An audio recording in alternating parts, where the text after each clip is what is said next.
kind of love when we're slow because when we're slow, I can step back and be like, okay, why do people keep asking that same question?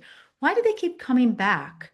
Why do they keep mentioning us on LinkedIn in the same way, in the same manner? Like, we literally change people's businesses. Okay, well, how can we change it more? And it's that gentle outreach being like, hey, Susan, man, you know that email that you sent me last month and you were asking me about XYZ in your marketing and let me help you.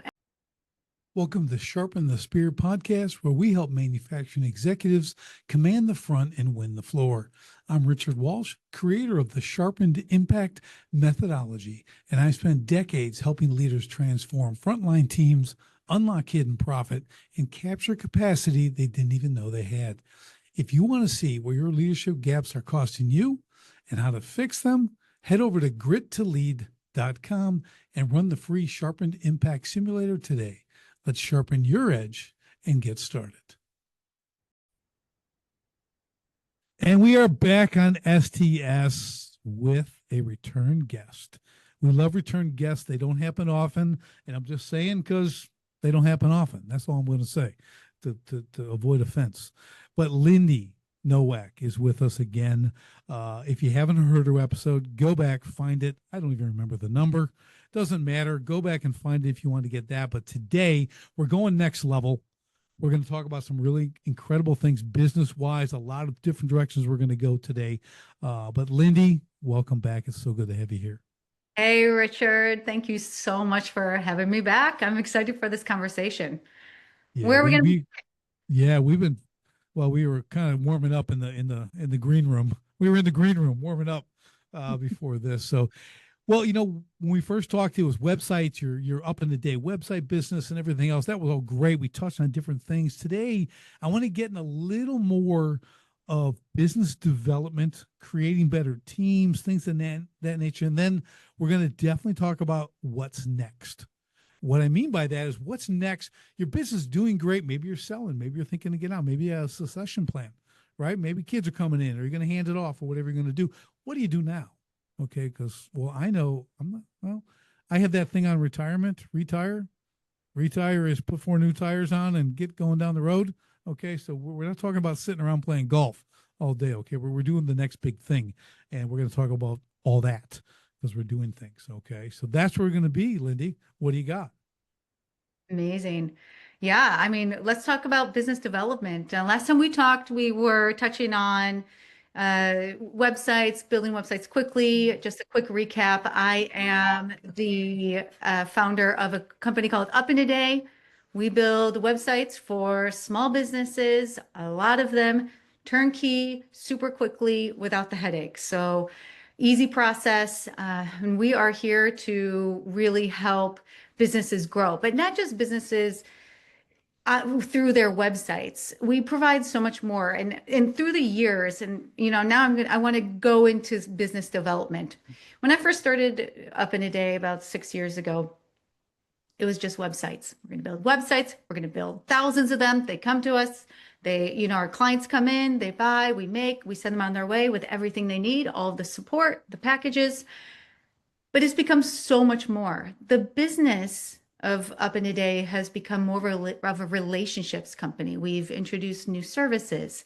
We support our clients. We have consulting services now. So whether they need a new website or after their build out, they stick with us. And I think that's what's really interesting about growing a business is when you start it, you think it's going one direction, but with the passion and the expertise that you bring into a business and the people that work for you and the people that you work with and for, things change for the better, and you start wanting to help more and more people. The more people we help, sometimes the more money we make and the better we grow because we just get excited to wake up the next day and do it all over again. You know So what's really interesting about that, Lindy, is here's the thing, and I'm really big on the relationship aspect, right? I think it's been over teched, and then people are just who want to automate everything. It's like, listen, that's a mistake. Okay, you're not going to be successful. Okay, if you do that. And here's the point I love that when you're talking about the relationship, you kind of become a relationship business, is because if that is how you get the next need, because that relationship, they will tell you what they're going because you have their ear. Okay, and they're going to just tell you, go, well, here, do this. That's how I got in coaching in the first place. People just ask me something, and I just will do this. Oh, that works great. What else you got? I go, well, I got a lot. What do you need? And I just kept helping people, and you get to that where you're, well, wow, now I created this kind of nucleus of business coaching. I have my limitations and everything else, but that's where the innovation comes from an entrepreneurial standpoint, right? It kind of feeds your need for, I mean this in a good way, not a negative way, the need for more. You're like, I want to do more, help more. That's what I want to do. Right. Yeah, absolutely. That's what happened to us as well. And may I say during our downtimes, like we tend to be a little seasonal, Mhm. which is very interesting, or depending on the economic climate, our sales are up and down, steady. But I kind of love when we're slow because when we're slow, I can step back and be like, okay, why do people keep asking that same question? Why do they keep coming back?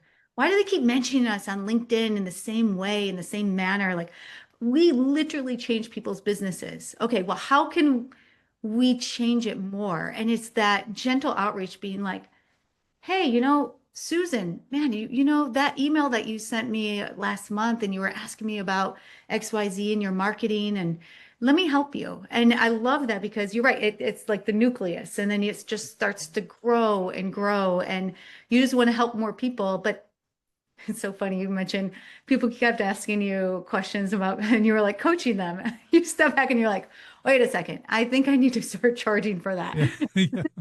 I just started consulting services for a lot of our clients and non-clients and that helps too because you're creating those relationships, right? And they're long term. And if you're lucky enough, those relationships become recurring clients. They start referring you out. You don't have to deal with any Facebook ads or Google ads. And all of a sudden you have this nice, well-rounded business of people coming in the door quickly.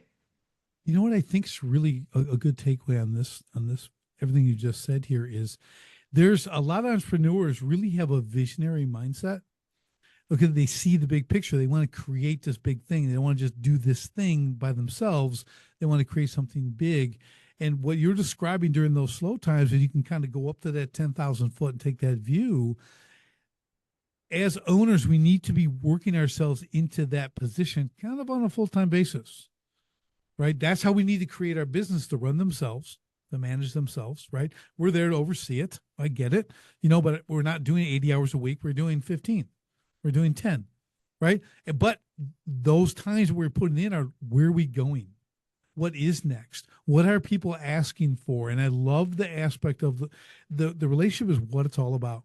I've got so many ideas from someone just from a conversation and you start creating things, right? You just like, well, you could do this and that. And I had it with a gentleman the other day, and it's a funny story I'm not going to get into but it's just from a coaching standpoint.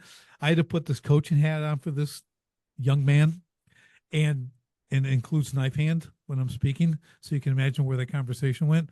Trying to square him away and running a real business and not a hobby, okay? And it worked out really well. And he came back. He came back after he ran away, like literally turned and ran. I'm at my desk, like, hey, it's funny. We'll share a story another time. But he came back. He goes, I really needed that. I'm sorry. And this thing, I have a brother, and he talks to me like that. He's really hard, but you're way worse. You're way harder than me. I go, dude, brother, I did that out of love, man. You got skills. You got a thing, but you're not doing what you need to be doing. Okay. And he tried to give me these excuses, and I cut him off.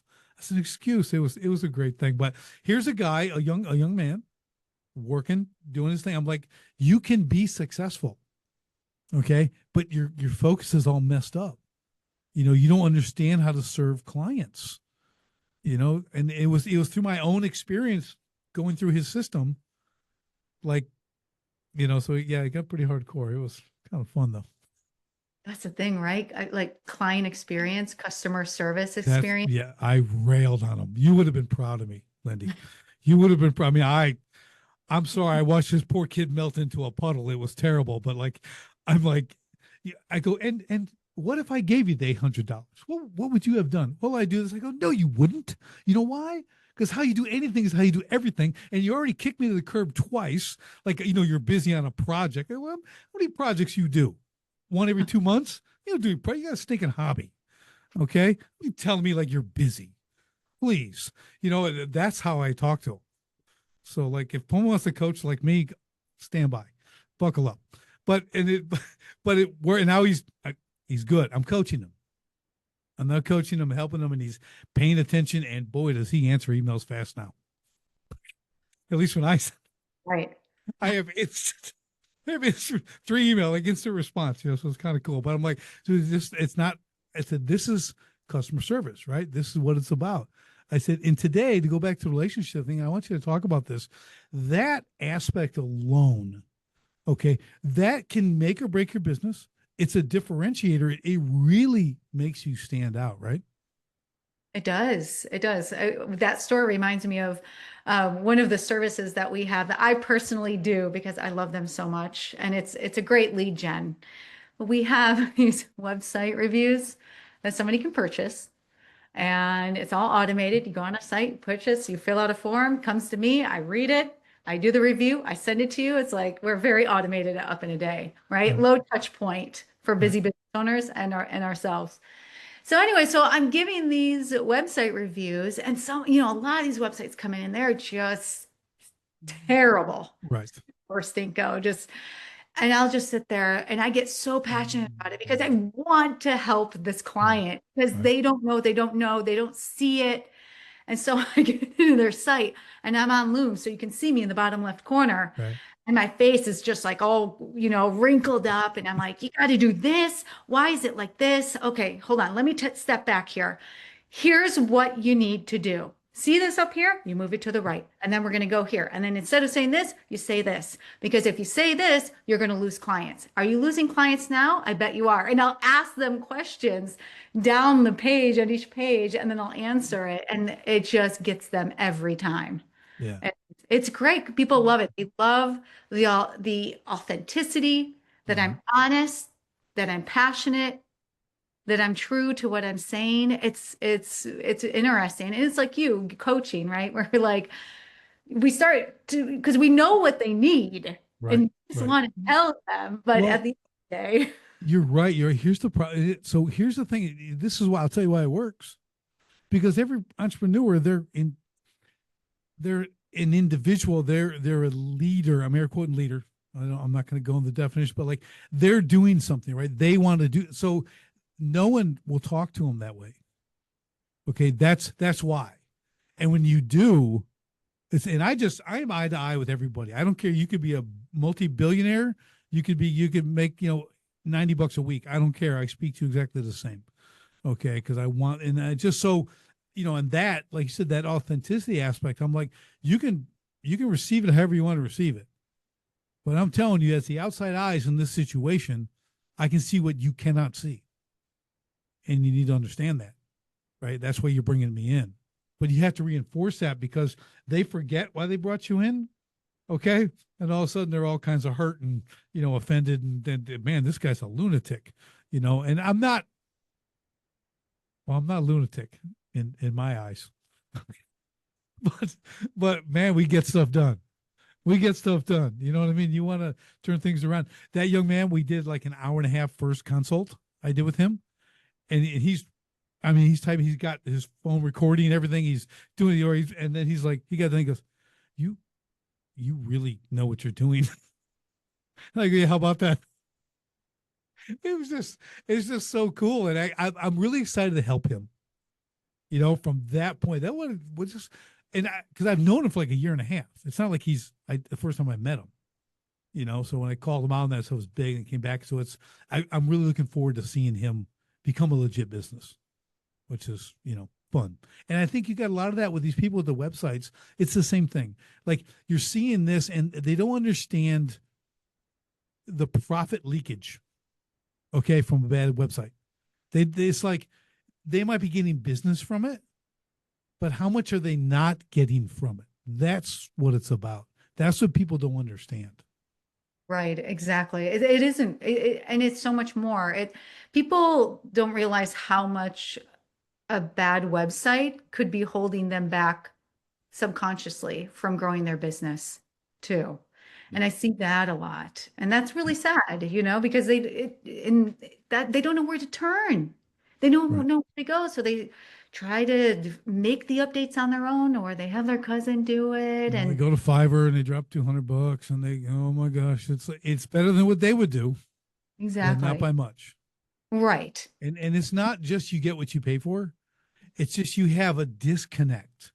You have someone in whatever Pakistan or England, and you're here in Montana or wherever, and you're like in this whole disconnect on what you're actually trying to do. Because I've done a lot of work on there. I've guys do graphics for me and stuff like that. That's all good. Make me an infographic. Do okay. This is I tell them exactly what I want. They do it. But when it comes down to the I'll call it, I don't know if this is a word. Is a word conveyance? The conveyance, what I want to convey with my Yeah. website, like that feeling. Because all this, I'm launching a whole new campaign, a whole new thing, and getting the voice of what you do. Okay. Mhm. When I mean, you know what well, you know what I mean, but I'll try to explain it to the audience, like the voice of the company, right? So when people see Rita, they know who they're going to be dealing with. It's not ambiguous, right? Right. Yeah, absolutely.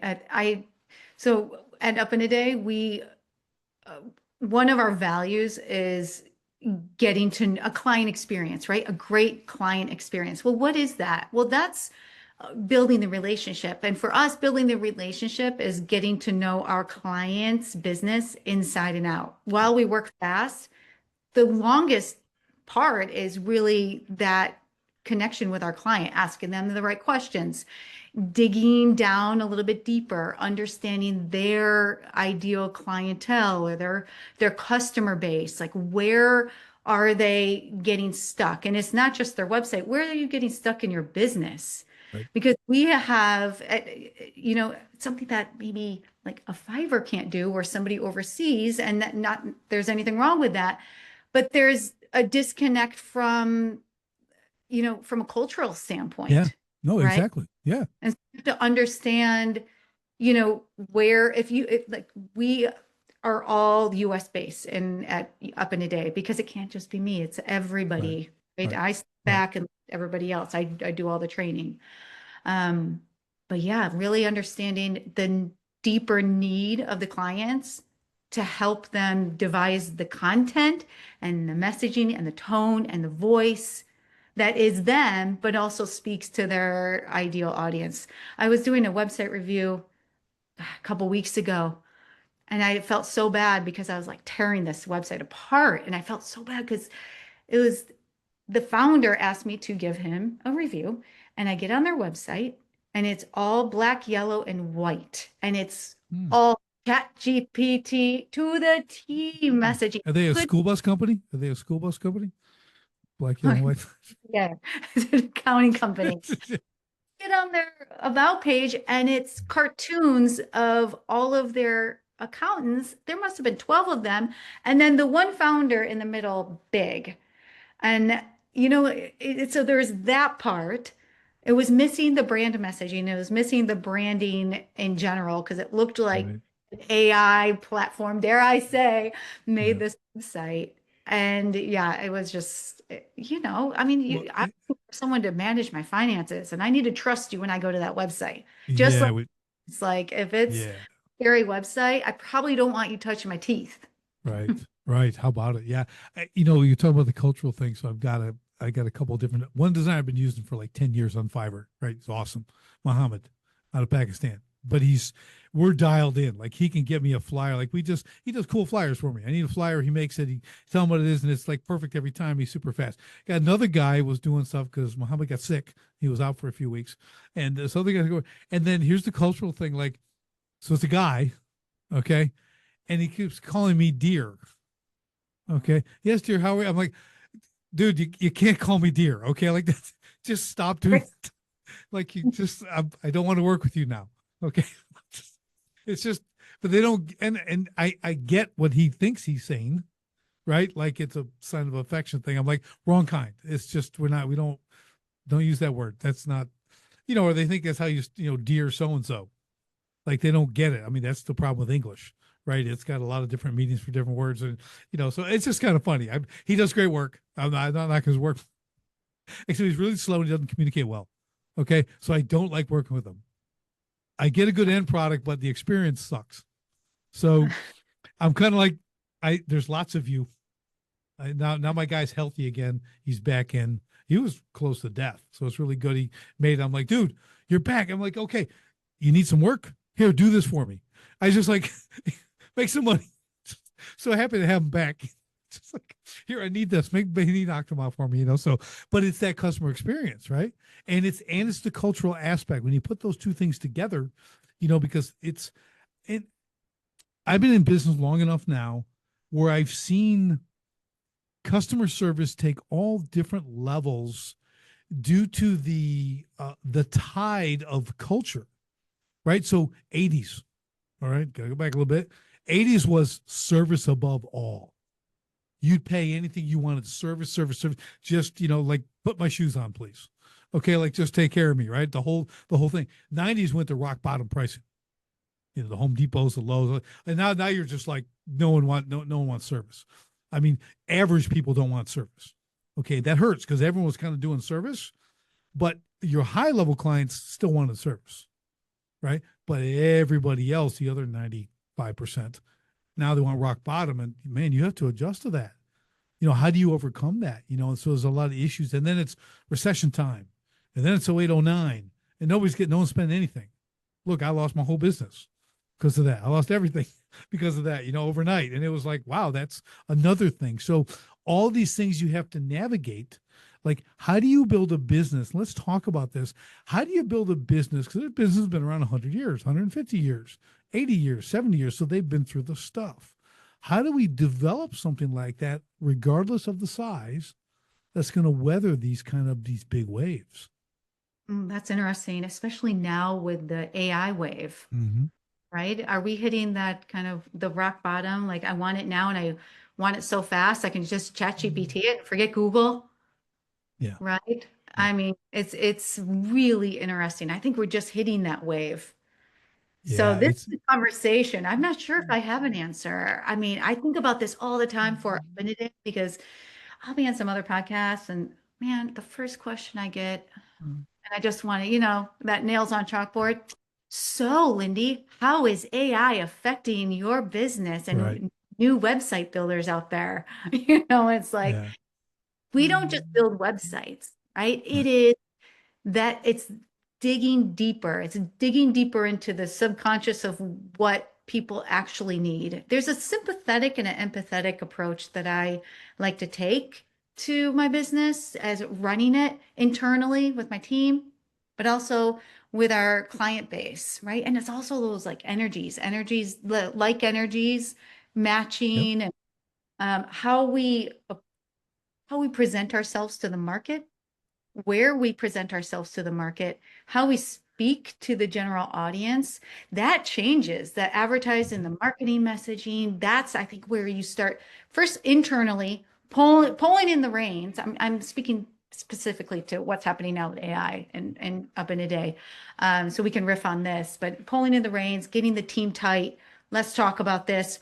Let's do all of the research of what's happening right now, like educating yourself, educating your team, making sure everybody's on the same page. Okay, that was good. Now, next step, how are we going to approach our messaging? How do we speak to our existing clients, the recurring clients who may be coming back? What about our cold network? Like, how are we reaching this new audience? Do we need new services?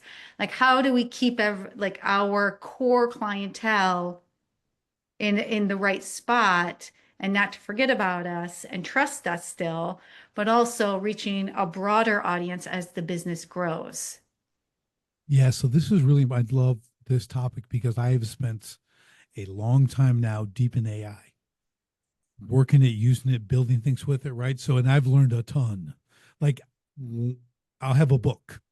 I'm going to have a book on this whole AI experience, which is really cool.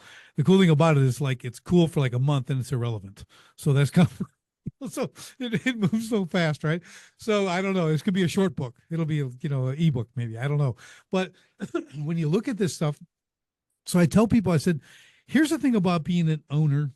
Someone like you and I who do the businesses that we do, I can pull out, I go AI, email AI. I can pick out AI written stuff because and I get it. I have autoresponders that are AI, for emails, and it like gives me a suggestion. I can send them. I go, yes, it's saying more than I ever would in an email, but who cares? Nobody. It's going to get like, I don't, there's this point, we're at this point right now, Lindy, where I think it's so new. Like even from the investment standpoint, everyone's dumping money into AI and it's not doing anything. It reminds me, again, using my benefit of long time experience, it's the tech bubble again. It's what it was in 98, 99, and people were just dumping. I remember a company bought an internet company for $170 million. 6 months later, it was scrap. It was worth nothing. Okay, because they didn't buy anything. It's like this hope. So people are doing this wild stuff. But my point being, what I've done is like, how do I utilize this tool? Okay, you have to treat AI as a tool. Tools don't replace people. Okay, they make their jobs better, easier, more efficient, more complete, right? So when I look at it, it's always about just a tool. It's not going to run my whole business. But what I tell people is you want to do the things that are always repeatable. They're the same all the time. Put them on that because no human being actually wants to do that work. And when you take that work away from them, here's the key. Now they can do bigger and better things for you. Right? So your company can move forward if you apply AI the right way. Now, one thing real quick about taking people's jobs, you know who's it's taking since we touched on this already? Fiverr people. They're Fiverr's cutting back a lot because they're like this stuff's doing that similar work to what those people were able to produce. Again, not knocking them, but there's things that we're doing like they don't need that now, like a logo video. You can do Right. videos like, uh-oh. I mean, yeah, I used to get it for $20. Now I can get it for free. Mhm. And right now, I don't wait a day or 2 days, not that that's a long time. But I've done all that stuff right over the last, whatever it's been, 12, 15 years, so yeah. Yeah, that's right. Another one, not completely, but at least for us, we haven't worked with a copywriter in probably almost a year. Right. And usually we have copywriting services as an add-on. And some of the larger companies will prefer to work with our copywriter. But it's amazing how we can work. Well, I mean, we do things like we created our own GPT up in a day. Mm-hmm. Is programmed to not sound like ChatGPT, but also, has a word count, has everything that Mm-hmm. our clients need to quickly devise their copy, especially if it's a new company, Yep. and they love it. Oh, it's amazing. Yeah. It's Yeah. just again, you take these things and you look at them like, well, how do we apply them? Okay, and you go across something like that. Like here's a little. I'll give you an insider, hack. Okay, so I always tell people, remember first, AI is built by human beings. So there's two things you can be assured of. It's lazy and it lies. Okay, because that's what humans do. Okay, they're lazy and they lie. All right, so you'll find if you spend as much time as I have in chat, it'll give you the easiest. You'll think it's amazing. The answer, oh man, I could never write that. Yeah, well, you couldn't, and I'm like, okay, but is that, and you're like, think that's good. It's not good, and then like I work in so much, like it'll tell me to do something. I go, you can't do that. You already told me up here you can. Oh yeah, that's on me. Sorry. I'm like, what? Sorry. I'm like, if it was, I'd be choking them out if they're across the desk, right? I'm like, but I catch them in their lies because they're lazy. Okay, you're going to throw this thing out, and they're supposed to remember everything, and they don't. So you got to be awake when you're working on this stuff. So I learned this from another guy who's really deep in AI, and he's innovated all this stuff. And I'm talking with like Stanford and MIT, and he started all the AI voice stuff. Like he invents this stuff. He gave me two words. He goes, "Well, here's what you should do." And it's a little hack for everyone. When you're in ChatGPT, let's say it writes you an email. You're like, oh, that's a great marketing email. Because the first like, yeah, it seems great, right? Better than you could write. Just put in roast this. Just put in roast this. You'll and for me, you know how I talk to that guy standing at my door? Okay, that's what it does to me. And I love it. Okay. It calls you, oh yeah, you and everybody else is this. And it'll walk all the way through and give you all the right. Then it'll reword it and put in like, that's what I'm talking about. That's me. Right. Like it's amazing. So you got to understand the prompts and how to really drill down in this.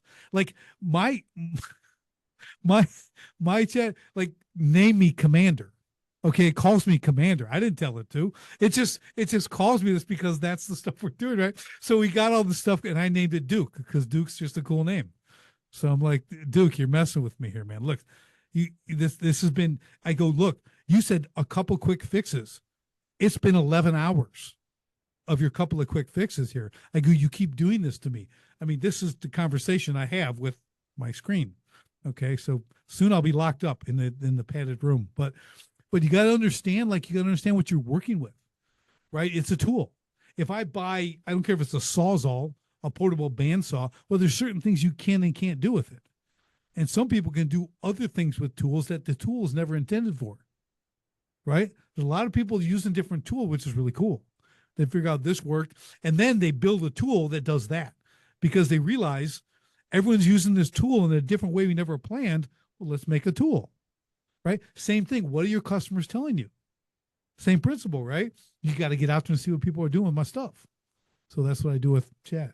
Did that make sense, or did I go all over? Did I pinball it? You went all over like chat. Yeah, I'm lazy and I'm a liar. I can't help it. No, and that's it's so frustrating when Chat GPT will start just running its mouth. It's like, wait, what are we? You're not even on topic anymore. Right. You know, you're just Yeah, you have to be careful what you because I'll have random thoughts. I'm an entrepreneur. So I'll just, oh, you know what would be really cool? And all of a sudden you're 19 pages in. You're like, oops, we got to go. We didn't finish that other thought because it'll run, it'll go. Now I don't know if you've done this. I'm just sharing with people who has run out of chat.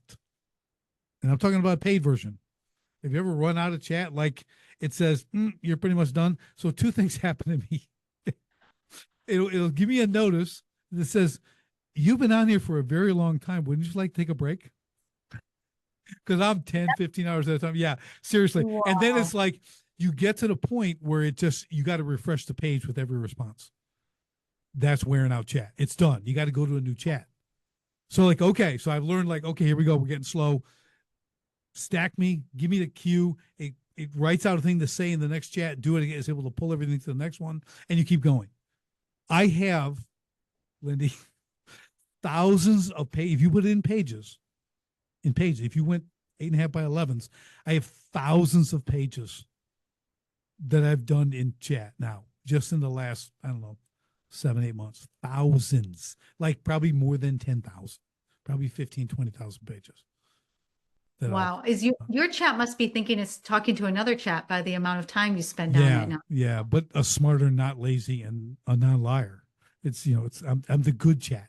I'm the good Yeah, chat. you're training Yes. chat Yes. for everybody out there, the That's entire world. Well, yeah, it's pretty crazy. I am unusual, but that's okay. I like it that way. But yeah, but again, it's a tool, right? But I think our big takeaway here is this whole, it's going to replace people's jobs. I get it. So did the car and poor horses. Okay. The buggy whip makers, the proverbial buggy whip makers, they're bummed out. What, did we all give them a different job? Did we take care of the buggy whip makers? I don't know. Who cares? Right. It changes overnight. Right. Things, new beginnings and new jobs, new positions will open up. And yeah, I agree. I think everybody that will take jobs. Right. But here's what it's creating. I'll go here. Okay. So what is the biggest thing chat consumes? Information. Energy. Energy. Yes. So example, I've got a company called Power Solutions International, pretty good sized company right down the road from me, multiple occasions, and they make these giant generators, like 3 megawatt generators, and they're basically 10 by, I don't know, 25, They can fit in like a shipping container. If you think about this, think about a shipping container. That's the size, 3 megawatts. Okay. Let me give a quick comparison to solar. You know how much space it takes to create 1 megawatt with solar power? 10 acres. 10 acres to create one lousy megawatt of power. These things, 3 megawatts, they got a 4,000 gallon tank of diesel underneath them. Okay. So these guys, they went from 20 a month to 60 a month having to make these things. These are not like, $10,000. This is massive, right? So I'm talking to the guys who go in there because I'm doing all this manufacturing stuff, but I'm saying, well, now let me ask you. I'm talking to the guy. I'm like, is the world coming to an end? No one told us. This is a whole. He goes, no, man, AI. I go, oh, because Google's building a couple nuclear plants. Because AI in 5 years will equal the same consumption as our entire power grid, just for AI. So look what it's doing now. Here's number two. So I have a guy down in Virginia I know, and I'm talking about these power stations, right? He goes, a good friend of his has a manufacturing company that makes switches that switch the power for those things. All he does is make the switch. In the last year, he went from 100 million a year to 300 million a year revenue overnight because of this. So like not everybody's suffering. Okay. So I'm just saying like everything's going to shift. There's all these different things and these guys, and this, it's amazing, but every new innovation. When I was talking to this one gentleman, just throw this out there too. He said, well, remember the steam engine? He said, what did the steam do? It converted and made power. It took steam and you made power. So what is AI doing? Right? It's taking this knowledge and is creating intelligence, right? It's taking this, it's making this, right? It learns. So it's learning all this and creating new things. So they all have kind of this input, and then there's an output of something different, right? So now is how do you utilize the output, right? Now as business owners, this one we need to pay attention. Okay. Right. How do we utilize this output that it's giving us? You're already doing it in your business, right? And that could be as simple as copywriting. It could be as simple as responding to emails, right? It could be cataloging all this stuff. I use it for sales. I have my clients use it for sales, meaning that I have them record. I don't think we talked about this the last time. We didn't. So there's a device called Plod. You buy it. You go on Amazon, it's like $150. It's a little tiny, it's about 2 inches by about 3/4 of an inch. It's a recorder. You just clip it on. So what I do for my service people, I said, listen, when you roll up to a house, you're going to go give an estimate on tree trimming or plumbing or whatever it is, hit record, walk in, do your entire estimate, do the whole thing, start to finish, be done, come back, upload that into chat. And I want you to do that every single time you go an estimate. Okay, you're doing 4 estimates a day. All right, we got 20 a week.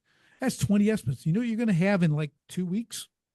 Every objection, every pushback you could ever imagine, right? What worked, what didn't work. How'd you say this, how you should say it. Upload all that in chat, have it dissected for you, break it down. Not only will you have those answers, it will create a duplicatable sales presentation that'll knock it out of the park. It'll increase your close rates by 30, 40%. Right. And now you can create that. You can bring on more salespeople. They have a training program. It'll create the training program for you. It'll tell you how to train. It'll do the role play. Have you ever role played with chat? Have you ever done that, Lindy? I have not. Okay. Well, I'm telling you, this is the lunatic you're talking to. Okay. So I'm like, okay, well, we're going to sell this because I'm building this whole thing. You're the CEO, chat. Your chat. I'm like, you're the CEO. I'm bringing in my thing. Roast me. Take me through it, man. I'll respond. You give me the stuff, oh, it's the greatest. It's like, yeah, you and everybody else, buddy. Like, well, are you kidding me? I did this one, and it's giving you a story that you all of a sudden you got this scenario, real world scenario that this C-suite guy went through, and he's telling you why he's going to throw you out of his office. How are you going to overcome that? That's the beauty of role play. So you try to give an answer, goes, well, how about this? I want to say this and this. I'm like, ooh. So it can fine tune your responses. You got to respond first, then it fine tunes them, right? That's the tool you want to use. Look how that can improve everybody on your team in every aspect. Start to use that and get in there and like, man, put this in, challenge me, crush me. Like you got to talk Like I talk to the kid, you know what I mean? Like you got just, Right. you got to wreck me, man. Wreck me. Like I want to win this. Okay. I need That to win this. that's Right. interesting. That's taking sales to the next level too, Um, because it, we use Crisp for all of our sales calls, mhm, and then we bring them into chat and we have chat dissect it. And we mhm, do the same thing. We pull out all of the rejections, all of the pain points, where they're kind of teetering, like all of that. And we put it into one big document and then we mhm, dissect it, we feed it back into chat. And then we have like dialogues that we mhm. can use when we go on sales calls. But to bring it into chat and have it grill Yeah. role play with our Yeah. sales team. No, Yeah. Oh, I'm telling you, it's so cool. I it's mean, great. it's just this, and it's just all my training programs. We do live role play. That's how I create the commanders that we're putting on these floors. Like they just get beat up. I mean, we have them role playing with each other. Oh, it's comical. I mean, there's a lot of fun doing that because guys get to be whoever. We've all run into that person who's grilled us. We've never had a comeback. You know, I get to be that person, right? I get to be the griller. Like I get to, I have some fun with it, you know, when we do this stuff, but they do with each other too. So there's a lot of value to that. And I don't, I'm in my office. I can't bring someone in and spend time role playing, like, but I can do it on there, and it records it all and it breaks it down for me what was good and what's bad. Like that. Tell me when in history could you have a tool like that? You know, you Never. talk about leveraging your business. This levels the playing field with the big guys. If you're a Mhm. small company, you can now compete and close. You can start taking market share from them because you've got this, because they're not doing it yet. So that's where we're at with this stuff, right? We got to really understand how to reuse the tool. How do we use it to be better? That's really good. And it's great for a novice salesperson coming in. Yep. Great for strengthening their confidence, their speaking skills, their reactions. That's really good. I used to build these done for you sales presentations for like roofing contractors, right? So it's a roofing company, everything else. So I build them on, I brand to them, and I did everything. Here's the video, here's the good, better, best. Here's how you say it. I did it on videos presenting to someone. I did transcripts. I could take someone who the only thing they knew about a roof was it's on top of the house. That's the extent of their knowledge of roofing. And in 7 days, they could go close deals like they've been doing it for years. Okay. I can do that now in chat, and like, and that was a lot of work to do in 7 days, but now it's like you can just bang it out. You can knock it. It'll do well. It doesn't do graphics real well yet. It'll get there, but it kind of Google kind of bumped it and kind of cut it off. It was doing kind of good, but then Google they got started getting competitive, so they're doing all that stuff. But it's okay. Now I'm using multiple AIs. I go to Google, I go to Gemini for this, and I can do this and this, and you start to learn you can juggle these tools, right? Because some have limitations now, so you get another one for that. But the whole point is like you can create this stuff so quickly, and if you role play it and you roast it, you will get down to like you are so laser focused, so good, no wasted time. Because estimating, sales estimates, sales calls, they can get bloated because you're not staying on point. You get pulled into this stuff, and you can role play that. Give me the 85-year-old woman who wants to give me the full history from the full family tree, and the whole thing where we're walking around talking about trees or whatever, right? Like, how do you avoid that? You can put that in, you can learn. You become like the greatest salesman in the world in like 6 weeks, you Think know? about how fast small businesses will grow Right. eventually if they do it right, if they invest in these tools, learn the Mhm. tools. I mean, really, I mean, it'll be interesting to see Yeah. what Well, sectors of I'm small businesses that's really amp up. you'll see my business as I coach do it first. Because I'm like, I don't think anyone's doing this. I started this a while back. I'm like, and everyone's like, this is a really great idea. I'm like, it is a great idea. Like, let's use this, you know? I love it. Pretty I soon it love will it. be just Richard, but it's really not Richard. It's Right. the It's just, AI Richard. that's it. That's, Is it's going that to be where my we're going? head. It's going to be this head that's talking, and that's it. You know, that's all we're going to have. So that's all anyone needs, you know, like the Wizard of Oz or something. It'd be like the Wizard of Oz. I don't know. But no, I just want people to really understand because it's so in our face now. And it's so, it's all everyone's got their little AI thing. Everyone just like all marketing, right? Oh, we're LinkedIn experts. Yeah, all that. I don't even get on LinkedIn. I don't do this. I don't even do social media anymore. So just for full transparency, I'm not a social media person. Okay. You can go on my social media sites and you and the crickets can hang out because that's all that's there. Because I'm not there. Okay. I'm like, I don't care. I had my birthday yesterday. I get these random messenger things from people wish me happy birthday. Who are you? I don't know you. Oh, look, last year you sent me a birthday message.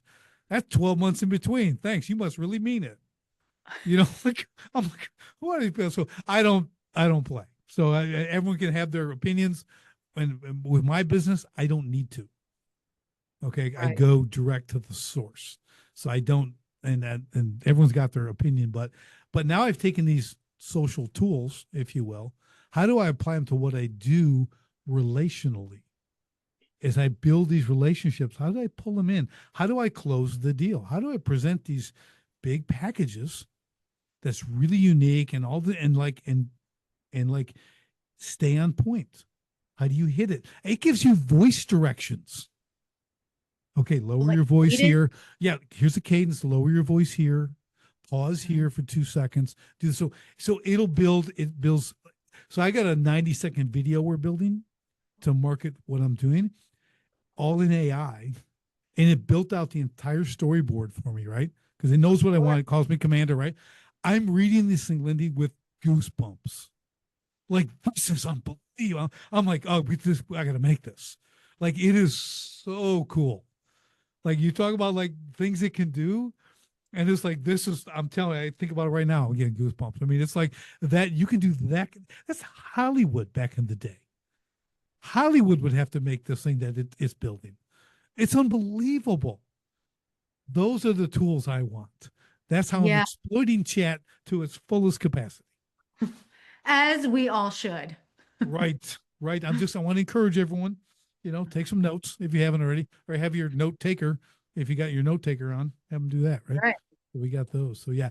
Well, So it's great conversation because we're talking about different ideas that small business owners can pick up and use and right. take with them. Yeah. It's so good. But here's the thing too. If you're from a business owner standpoint, I think a lot of people, and you may get this too, we get this, I want to use the word guilt. We kind of feel like we're cheating because we got this thing and chat and everything else. And I just got a word of encouragement, and it's 3 words: get over it. Yeah, Get over it. It's a tool. Use it. Put it to use. Make this thing work. Find out how it can help your business. You're not cheating, because then we could go back to every tool ever created and say you're cheating.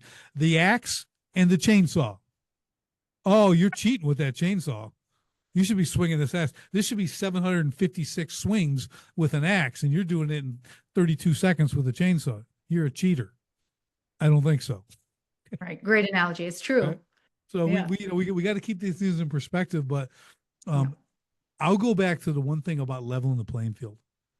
Like if you're a small business, and small business is a pretty big range. Like Yes. technically, it's up to 500 employees. Right. Okay, so don't think I'm talking about the one, or one guy living in his mom's basement or something. Like working here. We're talking. You're making a difference. You're Mhm. out there, but like you need to be more competitive. And the first paid version of chat is $20 a month. All the things I've talked about, $20 a month. Can you swing that investment? Are you willing to swing that investment? I don't even have to have chat write that pitch. Okay. That's right. That's right. It's a Jersey Mike sub these days, right? Yeah, you know what I mean? It's like, yeah, it's lunch. Yeah, it's lunch. It's a Yeah. hamburger. Okay, but think about that and the tool that it becomes and what it can do for you. Now, the one caveat I'll say: be careful. It will suck you in. You think social media was bad? Wait till you're having a live conversation. And I'm air quoting live, back and forth. So here's one other quick hack. I know this is kind of going all AI here, but it's always going to give you another suggestion. Oh, and would you also like to do this to it and do this to it? And you're like, yeah, of course I do. Why can't you say all that in the beginning? Give me the 6 things that make this thing great. It can't do that. I go, you need to play chess here, checkers. I was going to name it checkers. I'm like, dude, you're like one jump at a like. We need chess. I need four moves ahead. I started learning like how to go. Okay, tell me that I'm doing coding, different things in it, and it'd say do this and paste this and put this in there and put that. I'm like, okay, okay, and I'll just keep going. Okay, I don't do anything. And it gives me like six suggestions. You got to go find it, find the code, and cut it and paste it. And put then it doesn't work, and then got a syntax error. And you got okay. So I learned. Oh yeah, okay, okay, did it. Okay, okay, good. Do this, do this. I go okay, great. Here's the whole code that I have right now. You do it. It goes okay, and it puts it. Gives me a whole I copy and paste it back in there. I'm done. Right, Right. right. So Yeah. I learned that again about breaking chat. Sometimes I have like one piece of code. I have 5,000 lines of code. Okay, chat will. You can't paste all that and say fix it. It's like it'll just shut down. It throws its hands up. I had chat tap out. I just feel really powerful. I had chat tap out. Said no, I can't. So I said, here's what you do. I started loading in pieces. Give me four sections from this. So I have 2,400 lines of code. I say, give me four at whatever, 800, do that. Like, give me this, and then it breaks it down and it works. So I learned all these really cool workarounds to actually do the same thing, but you can't do it in one fell swoop. But you still can cut into four pieces that would have taken you 3 hours doing it the other way, and now you're doing it in like 8 minutes tops, right? So I just learned all this stuff. But yeah, it gets pretty hairy, but you really learn its limitations. And again, I could pay $200 a month and it'll probably do even more. It'll do deeper research. It can do teams. It can do all that kind of stuff. But like, I want to prove you can do it with this. Right. I want to Yeah. work through this because I don't know enough to be like, I don't know what I'm doing. Well, and I think it's really easy to go down the rabbit hole with chat too. And if you go down the rabbit hole where it keeps on wanting to please you, oh, can I do this for you? Or can I do this? Yep. We start Yep. talking that too, by the way. Have you So noticed? yeah, Um, here's the thing. So you're so good. You just said that. So I've had a lot of AI guys on my podcast. Re- really sharp people. And the guy goes, I was talking about this, and he goes, well, you do know that it's designed to please you. Imagine if you didn't please your clients, how long would you have clients? I go, oh. And like it changed the whole way I looked at chat. Him just telling me that, I go, oh, you're right. Because now it'll whisper the sweet nothings in your ear. Okay. it will. And that's It's when you can get out of control too and that's start right. off the rails. And you're like, Yeah. wait, wait, wait. Let's go back 10 steps. Do you remember that prompt I gave you 10 Yeah. minutes ago? Yeah. Yeah. And you'll be like, oh, yes, I remember. And you're Yes. like, okay, well, let's go back to that. Start there, and it can't. It just cannot function. So I So like to say, bottom line up front, what is your end goal with chat here? Unless yeah. you're just having a conversation with it for fun. But if you're looking for like you said, that's a great example with the code. Like Hmm. it's not going to give you 5,000 lines of code, but you can Right. break. Otherwise, it's going to ask you, would you like me to give you the next part of the code? And then Yeah. it gets all mumbled jumbled and it has breaks Yeah. and And I'm like, it gives me this thing. I'll just use an example. I'm like, he goes, here, just paste this and it'll be good. And I go, no, yeah. we can't duplicate the sheet number. We can't do that. You should know that. I'm like, I'm literally typing, you should know this. I'm like, oh yeah, that's on me. You're an idiot. Okay. Like how many times are we going to do this? I'm like, so again, you have to be awake. Right. But you can also go in and now they give you preferences. So they give you two different responses and you can choose one you prefer. But I start with like, listen, you know what I don't like? People stroking my ego. I actually do like it, but I don't want they doing it because it strays away. You can totally, I'm a words of affirmation guy. You can tell me I'm wonderful all you want. Okay. And it's good. But chat's not allowed to. I don't want to hear that. Okay. You don't talk to me that way. Okay. Like we're about getting this thing done. So you can fine tune it because it'll give the drawn out explanations and everything else. And you can start to tailor that the work you're doing in this particular chat. I just need a yes or no, not a page and a half of a detailed explanation because it will repeat everything that's already done to answer one simple question. So, and that's why you have thousands of pages. So, man, this is getting deep in AI. Okay. Okay, Lindy, we're going to shift gears. We're crushing it. Man, we are crushing it. So we hit kind of business development. We kind of wrapped AI in that because I do believe what both of us are saying here, man, it's a tool to grow your business quickly and relatively accurately, right? for the most part. But remember, it does have that little caveat on the bottom. Chat can make mistakes. Check the work in case you need a reminder. Okay, it's not Right. always perfect, but again, fascinating tool, incredible thing. Mhm. One thing I learned from all the AI guys I've had on, Lindy, is no, none of them will predict anything past 6 months from now. Even that they hesitate. You have to understand how fast this stuff is changing and adapting. It's daily, even midday. I've again raised my hand. I'm 15 hours a day, and I see things happen in like real time. Things that Wow. shift As and you're change. working in it. Yeah, and I'm That's like it. seeing like, well, that why did it stop doing that? Like it's doing all this behind the scenes stuff. Then it gets slowly released and everything else. Like the thing with Google Slides. My final thought here. So I've got it building Google Slides, right, in ChatGPT. How cool is that? Because I'm no graphic anything. So it's building my Google Slides. It's super cool. Like it's like this is awesome, right? And then, Branding everything perfect, right? yeah, and then you download the file Yep. and then Boop, boop. I upload it got it to and put it right in my apparently Google. So it's going really incredible. good. And Monday morning I turn it on. It's like, what? Where's my Google Slides? Why aren't you doing? And it's like, oh well, we can't work in Google Slides. I'm like, what do you mean you can't work in Google Slides? Luckily, I had built enough, all this stuff before, because Google said, oh, no, that's ours. You Yeah, of can't do that. They're competitive now because you got Claude and you got all these course. different things, right? Gemini. So they're like, oh, nope, you can't do Google Slides anymore. I'm like, oh, it can tell you things, but it still will tell you like do this and go to here. I'm like, there is no such thing. Oh yeah, that's because Google changed it. I'm like, excuse me? Like you knew it changed it, but you have me Yeah, go the old way? What yeah. what you That doing? happened, right? It's hilarious. People are going, dude, Richard's he's off the rails. This guy And then is. you're like, you just wasted 30 seconds of my life. Oh yeah, well, You're absolutely. just, A lot more you than that. get Yeah. everything fed to you so Yes. quick. I Yes. mean, what's going to become, okay, never mind. I'm going down a rabbit hole. That's right. Next, It's so, but the future is going to be cool. Pay attention. But here's like the big takeaway from all this AI discussion is begin. yes. Don't. It's not Here's- Terminator. It's not Terminator. Okay, the world's not going to end. Even if it does, who cares? You're dead. Okay, so let's focus on our business and take care of that. Okay, use this tool as like anything else, good or evil. It can be used for evil. It can be used for good. Use it for good. So when time comes, you'll be able to use the good you know in that to combat the evil. How about that? We'll leave it on Yeah. that high note, right? That's cool. Yeah, Cool. it's Yeah. great. I would suggest if you're hesitant, start with a little sales prompt. Start with Yep. how to communicate with my team. Someone came to me with this issue. How do I, talk to them about that? Little things. Yeah. It gives great suggestions, but Does question them also.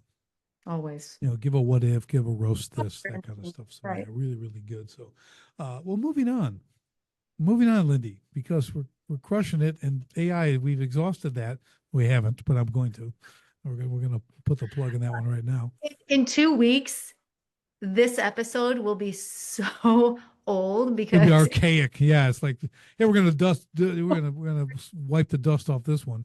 It's not relevant, but it's a fun conversation. right. See what used to be in just 2 weeks. You know, back in the day, it'll be back in the day. That's what it's going to be. Yeah. So great.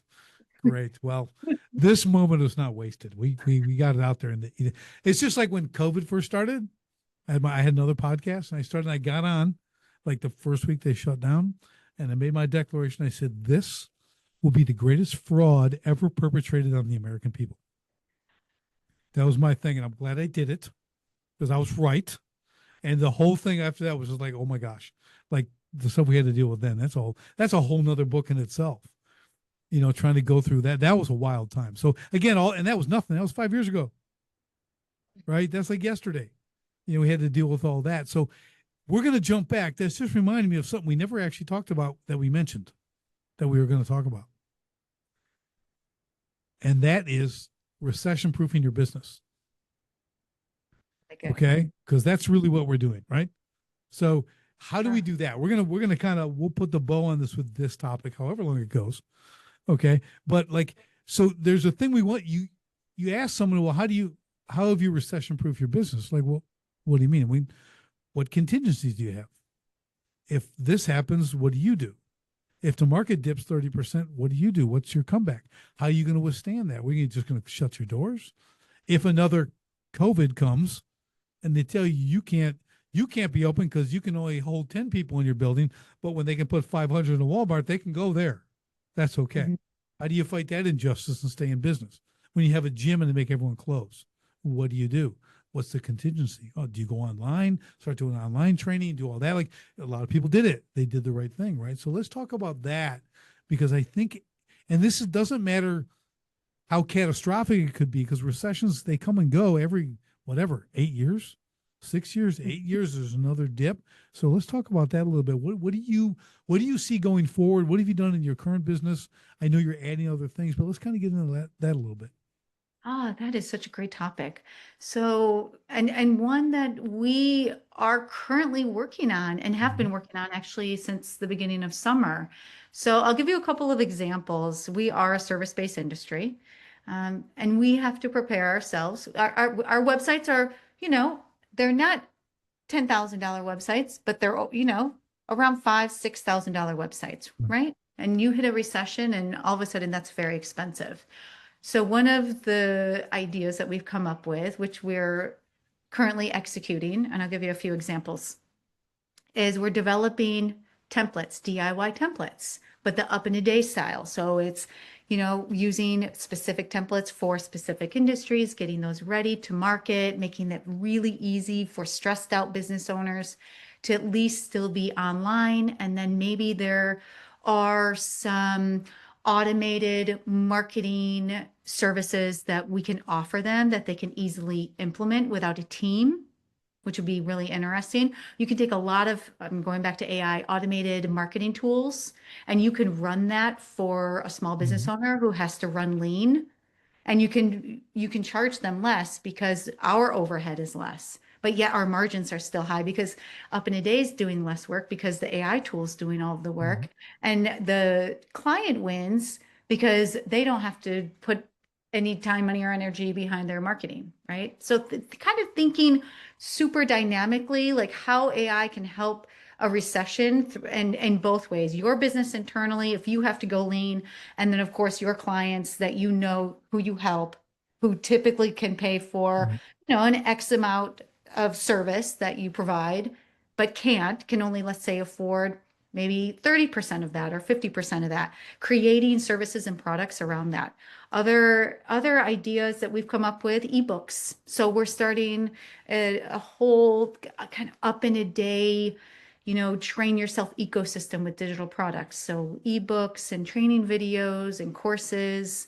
So these are the types of recession-proof services Mhm. and products we're thinking about because I think we can all agree the economy is up and down and up and down and everything's different every day. And, nobody wants to lose their business and we don't want to give up. We want to keep fighting. We want to keep trying and we want to Right. keep providing that value that we have been providing for, X amount of years, right? It's not time yet. So just preparing yourself. I'm a big preparer.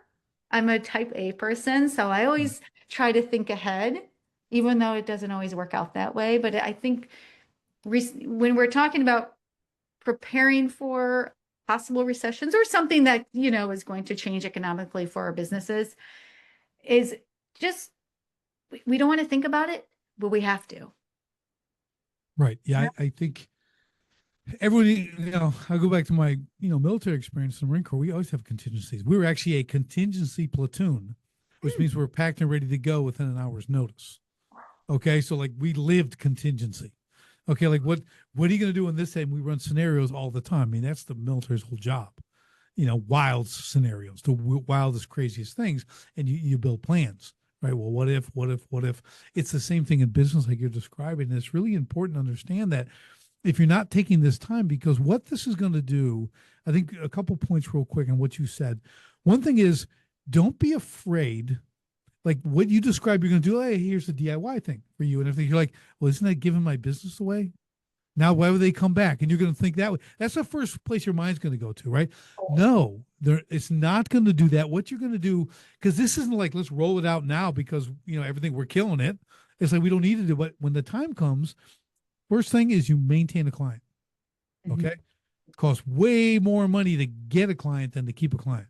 And if that helps them do the next thing, that's great. But also, what we talked about earlier, you're going to get spin off products because of how you're serving them. And that way, you're still serving your customers. They're appreciative. They're able to keep their business going. But what other spin off products are you going to see from that use? Just like we talked about the tool, all of a sudden, they're going to use that in a way you didn't think.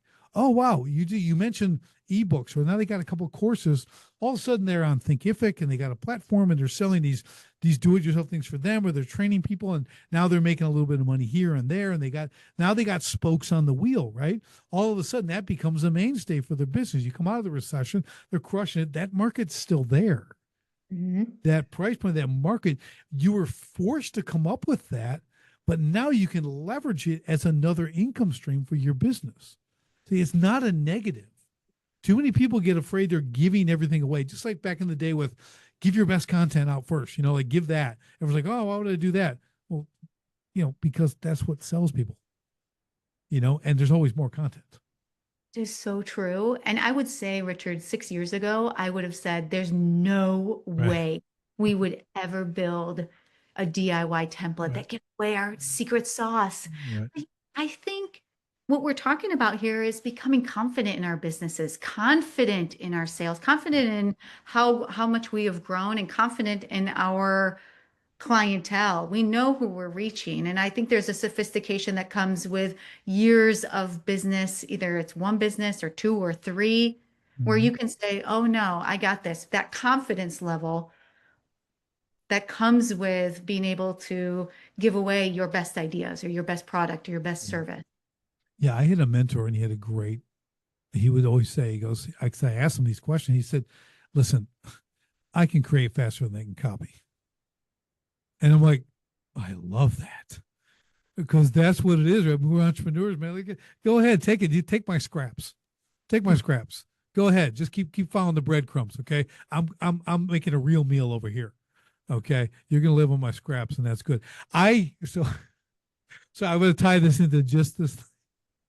So I've got in regional industries, whether it's service industries, whatever, there's some unsavory characters in every business, everything, right? Always some guys who do things dirty, and they whatever, and like, so with AI, and I'm employing AI in the recording and making sales presentations. Well, we have one competitor with one of my clients, okay, who really is, he shouldn't be in business. I'm just going to say that. I'm like, so There's always, I told my client, I go, can we set a goal? And he goes, yeah, I like goals. He goes, how about in 2 years, he's done, he's out of business. How about we just do what we do so well that, like, first he'll get just eating those scraps, those crumbs from the table, because he can't operate at our level. He already shown that he can't do that. But let's just leave him with just the worst of the worst, and let's crush him, let's annihilate him. Okay. And he's like, I love that.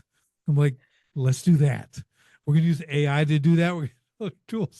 So just careful. Don't cross me, Lindy. Don't get on yeah. my bad side. But no, I'm just saying, like, but you can think this way, and then and it's not like I want to go out and quit, but the guys who there's people who don't belong in the business, in the industry, in every industry. There's people who shouldn't be there, right? Mhm. And if we can do better business, like, I don't treat them as competition. They're a pest. They're a gnat. Okay. To me, they're just you don't even exist really. I'm way up here and you're down here, but it'd be okay if you went away forever. I'd be Right. okay with that too. So, Yeah, absolutely. and if I can You're help a little bit, we're a web agency. You know how many right, millions of web agencies right, there are in the world, yes, and the bad ones there are. yeah, So when I set out to start up in a day, I'm like, oh, I'm filling a gap, and I'm just going to take it all, and I'm just going to put everybody to yeah, shame, yeah, And how do we do that? Yeah, right, sure, we do great work. That's great, awesome. We really do change people's lives, but man, we do it by building those relationships, right. by taking the time and the energy to understand the client. Because to kind of tie this in with recession proofing too, like, people need to understand it matters who you serve. Okay. We talk about ICP, ideal client profiles, and everything else. We need to know that and understand that now. And as I always tell people, there's a market for every stage. Landscaping. There's a guy with a broke down truck with a push mower behind it. He'll cut your grass for $15 a week. Another guy's going to roll up with a decked out trailer. This 3 mowers, guys roll out, done in 15 minutes. Perfect. Everything's edge blown. Amazing. It's going to cost you 75 a week. Okay. There's a market and everything in between. There's the kid who lives down the street. He's got a mower and a trailer now and a truck, and now he's cutting grass, and he's in between those two, whatever. The market's there. You have to decide who you want to serve. And when you do that and you're laser focused on that during this recession time, during this competitive season, that's a very competitive business. I mean, it's cutting grass. It's not rocket science, right? It could be, Right. But you look at it like that, like, how do I do that? How to perform that? Because you're going to say, when it's slow, can I keep these clients? That's the first question you have to ask, right? Are they viable through a recession? Or they're great when it's good and they're just gone. Okay. They're first to be hurt and last to recover. I want last to be hurt and first to recover. That's my clientele. That's who I deal with, right? Because that's a really short window. Mm-hmm. But how do I serve them during that time, even when they get hurt? Right. So we have to think that way. And you've created stuff like that, right? So they'll come back to the other stuff. My final point here is people love to be served. No owner wants to build a website.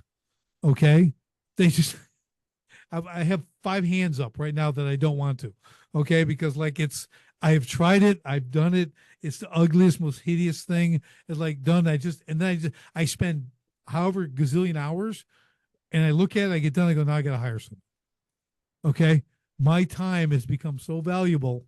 I will not even attempt, sometimes it causes a little more delay, but I'm like, someone has to do this because I cannot. That's so true. I love that you brought up, looking at your current market and are they going to last a recession?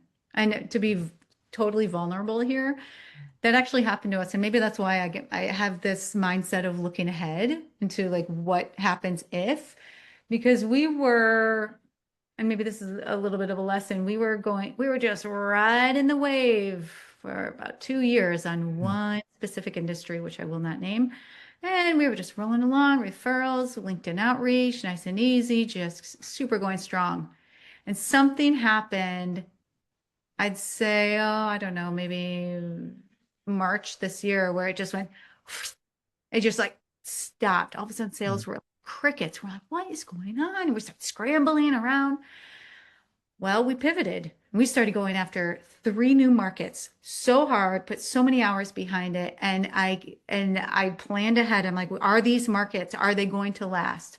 Are they too vulnerable, or are they going to work with us as the economic shift or something happens? Right. And it's the best decision we've made. And all of a Nice. sudden in this new wave, and it's like, it's so I've been there. I've been in the weeds where I'm like, oops, I wasn't thinking ahead. I was just Right. getting a little lazy like humans do. And that's Yeah. okay. I mean, I learned my lesson, it's fine. And we didn't, it wasn't a long haul, but yeah, so that's good that you brought that up, because that's a lesson I learned that I take with me now going forward, quarter after quarter. Yeah. You have to be a strategic thinker. I mean, it's like people, they spend all their time in what I call the tactical, the day to day, putting out fires, doing all this stuff. And they just keep doing that, and they get addicted to the chaos of Right. that. So many clients, I'm like, oh my gosh, you actually like this. I'm like, you're the problem. You're the problem. It's not your people. It's you. You actually like all this stuff. So we got to fix that. That's a hard conversation, but you really have to understand, I think, the strategic aspect, like you're doing, looking forward. What if? Okay. Now don't go nutty about it, right? But legit, like this can go this. I mean, we can take a certain amount of swing and dip and everything else. Yes, 5-7%. Okay, but then we got to really start looking hard. But like, let's think about, if we do, why do we need it? We don't need a 7 or 10% dip. We need to have our metrics in place. We need to have tracking and metrics so we can see that. We can track it. We can see when things are dipping. And then when we see it's dipping, go, why? Like you said, why all of a sudden? When you get blindsided, like for me, '08 was blind, like done. November 5th, 2008, finished. I'll never get to forget the day after the like five, 500,000 in a day. Okay. And the off the cliff from there, just no recovery. I was like, what happened? I mean, it was nuts. Right. So, and I didn't survive because of all the things I didn't do in my business. So again, so it wasn't like I had no control. I was just an idiot. Okay. Who just, I don't think I knew about doing good business is you make a lot of money. What else is there? That's all you got to do, right? No, it's not all you got to do. There's a lot of other things you have to do. All the stuff you don't want to do. That's what you have to do. Okay. Or get someone else to do. So, I don't, I take full responsibility for all that. Lost business, lost my home, 6 little kids, 4 and under, a wife, like, where are we going? What are we going to do? What's next? I got nothing. So that was fun. So you want to talk about learning how to do contingencies, but when things are going good, it was going good. Naming my price, doing whatever I wanted, best of the best and everything else. And then the rug gets yanked out. It just gets yanked out. You gotta have the contingencies. You gotta have this stuff, because you'll sleep better, right? You will. Yeah. Yeah. It's just not, you and I are like you said, type A's. Hmm. We get that. We see it, all the time. But like, once you get into that model, like, because then it ties into who's your client and who we serving, how are we serving them, what happens if, and what about this, what can we shift? And then I think a final thing, I talk about this a little bit because you've done it. Where does the innovation fit into your plan? Innovation mean like, well, what's next? What are we doing? What can we add? Like that, you have to work that into what you're doing, I would imagine, right? Hmm. Yeah. AI website builders are at the forefront of what we're up against. Possibly, maybe not. My husband is a business coach and he says, yeah, but there's always going to be people behind websites. And you guys are the people behind websites. And I'm like, I think it's going to move too fast. I think we might miss that or something. So I guess that's for us, that's where the contingencies are really happening right now. And to be honest, I'm actually thinking about what that is. Like, how do Mhm. we evolve with the market trends and where things are going? So it'll be interesting. Like I said, we're rolling out some ebooks and some training courses. I'm starting to consult on the side, which I actually think is really fun. Never thought that I'd be so great at it, but you do enough of these and you talk to thousands of people, and all of a sudden you start to see a pattern, That's and you right. That's find it. That's a it. lot of That's value there. So maybe Up in a Day becomes, maybe we do become a marketing consulting company, for AI. You have to mhm, think bigger. It doesn't mhm, have to be websites, right. right? Like, Yep. you have to think like, I'm the business owner. I built this beautiful business, right? It's unique. We set ourselves up, we differentiate ourselves in the market. We're very popular. We have a great online presence. We're huge in SEO, but we're more than just building websites quick. We bring so much more to the table. So how does that evolve the business to the next level? And so I Yeah. think that'll be interesting to see, of which, maybe that's episode 3 next year. Yeah. Yeah. Yeah. Yeah. Well, it's important for people to understand this. Like, you have to look at your business this way. Nothing's lasting forever. And today the times are even shorter. It's your ability to adapt, to overcome Mhm. this stuff, to be flexible. So I remember, again, when COVID's hitting, right, and everyone locking down, doing all this stuff, I was involved with another company, we're doing some stuff. I'm like, now's the time to do this. Like, we need to roll this business code to this stuff. Like, people need this. We can save business right now. I don't think it's the time. I go, you don't. Oh, so frustrated. Yeah. This is the time to do this. Like, we could Yes. just, you think, well, everyone's like, I don't care. Remember, I don't even believe in it. I'm telling them it's a fraud from the get go. I'm like, I want to capitalize on this. I said, Absolutely. this is, that's whatever his name is. When there's blood in the streets, it's time to buy, right? Like, this is the time to make this happen. Let's save businesses. Let's show them what we can do, man. Let's turn our brains on. That's what we do. I'm a problem solver. But I couldn't get the buy-in from this other group. We could have really, it ended up getting kind of late, and then it did the thing, but it wasn't good enough, right? because Right. you have to see the opportunity and you have to be an action taker. Imperfect action wins the day. That's right, 80% rule. And when I started up in the day, I thought I was creating a company that I would eventually franchise in 8 to 10 years. That was in 2018. We didn't see AI coming. Right. I don't know if Up in a Day is a franchisable product yet. Maybe it's Right. not. Maybe it is, but maybe it's an AI product that's franchisable, Yeah. or maybe it's not. Maybe I just build, and then sell it. So you have to think quick, right? AI is coming Yep. so fast, Yeah. and you have to think quick on your feet. You have this end goal, and you're like, oh, I'm going to franchise, or we're going to do this, we're going to build this. But man, when you have these massive like world changes like globally and AI is coming, how fast can you move? Yeah. We're problem solving, putting the puzzle pieces together. And well, that's the fun part about being an entrepreneur, right? Yeah. And it should be fun. If it's not, you might be in the wrong position. That's right. You may not be cut out for it. But again, I would go back as we kind of wrap all this up because this has been so awesome. It's just we all have tools in our toolbox. AI is a tool, contingency plans are a tool, innovation is a tool.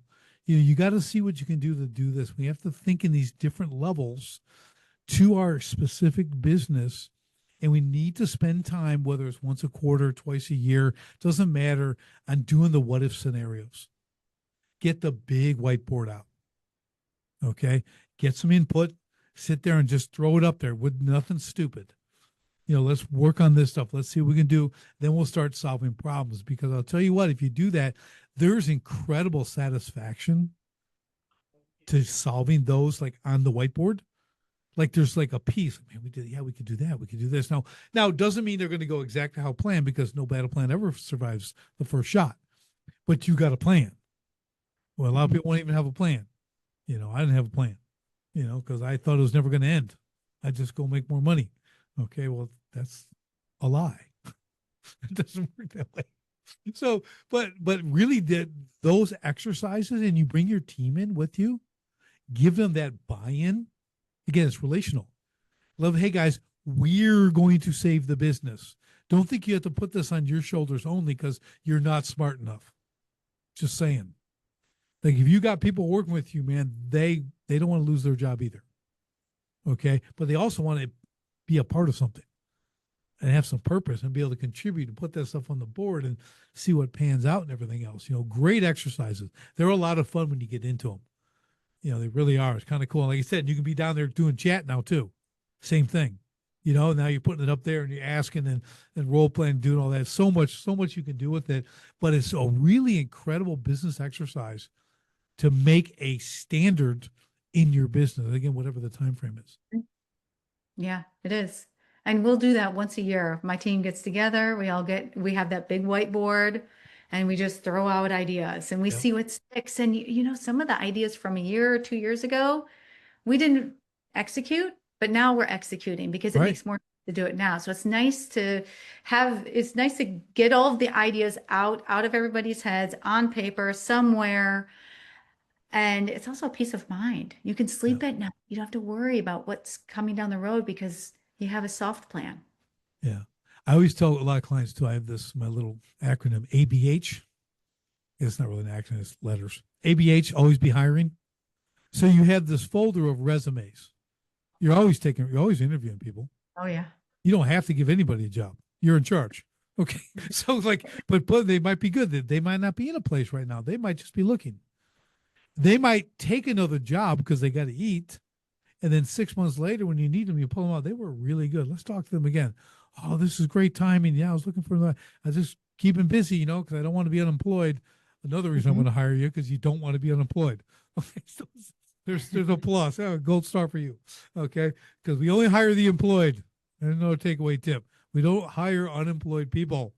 Okay, put that near the top of your priority list. Unemployed people are unemployed for a reason, unless they got let go last night. Okay, but other than that, you, we want the employed, right? Mhm. Because they're bringing value to somebody. All right. And we want them to bring value to you. We want them to be an asset, not a liability. So yeah, but that's the same principle, right? Always thinking about that. Always go, oh, now I got to get an ad on Indeed, and I got to do that. I got to find someone. You should be going through the people you've already interviewed who just Right. weren't quite good enough or you weren't ready. That's a contingency plan Hmm. right there. It's ongoing because there's always new people. There's always the next person, the next great person can walk into your office one day. The timing's amazing because someone quit yesterday and they walk in and boom, there they are. I don't know, whatever. Or three deep in that resume file is that person who came in 4 months ago. And yes, they still want to work with you. We often get that, right? If you have a great place to work, people are going to wait. They They'll will check wait. back in. They'll wait because when the time's right, they'll come. So Yeah, and if somebody leaves on your team, then you just pull them out and that's it. That's it. It also gives you the confidence as another contingency. You never want to be a hostage to one of your employees because they're so good and they do all the stuff, they do what no one else can do. And you get the indispensable. No one gets the I title, the indispensable title. And no one here, me included, is indispensable. I just make that announcement once or twice a year, just as a reminder. Just keep everyone in check. It's like my kids, right? I've never had to lay a hand on them ever, right? Raise them, they're teens now, but I look at them, I say, it's still on the table. Okay. I will put you to sleep. Okay. And it won't be in a good way. All right. And they know. My son the other night said that he goes, I go, people don't understand my level of restraint. And he goes, I do. He goes, I do. I said, good. Keep that. That's good. Take that with you. But awesome. Well, Lindy, what a fantastic part two. This blew away part one, I think. I think so. I That was think we really were a fun. little, yeah, this was super random. And just so everyone knows, yes, there's no prep involved. Shocking, I know. If you couldn't tell, there's no real prep on any of SDS podcasts. Okay, we just do. We just do, and that's why Lindy's back for the second time. And yeah, we'll marinate on all this for a month or two, and then we'll set up the next one. We'll have the third. You'll be the first. What do they call it? Triple three-peat. You'll be the first three-peat. I How like about that? See, that'd be I love fun it. because you let me talk too, and I appreciate that. So it's good. I know it's my show, but I like the guests to talk a lot. But this has been a blast. So, final things: how can people get in touch with you? You've talked a lot about your business. Let's remind them on all that so they can connect with you on all these new things you got going on at Up in a Day. Yes, you can find us at upinaday.co. You can connect with us on our social media, which we're on, LinkedIn, and it's just Up in a Day, or find me, connect with me on LinkedIn. It's Lindy-Nowak. You can search for me. I'll pop up. Would love to chat. Awesome, awesome. Well, Lindy, thank you again for all the time today. The great insight. What a great, powerful discussion. Loved every moment as I knew I would. And for everybody else, we'll see you on the next STS podcast. Thanks for joining me on the Sharpen the Spear podcast. If you're a manufacturing executive and you're serious about unlocking hidden profit, improving frontline leadership, and taking control of your floor, go to grit2lead.com right now. Run the free Sharpened Impact Simulator and discover your biggest opportunities are hiding. Don't leave millions on the table. Sharpen your spear, lead from the front, and win the floor. Until next time, stay sharp.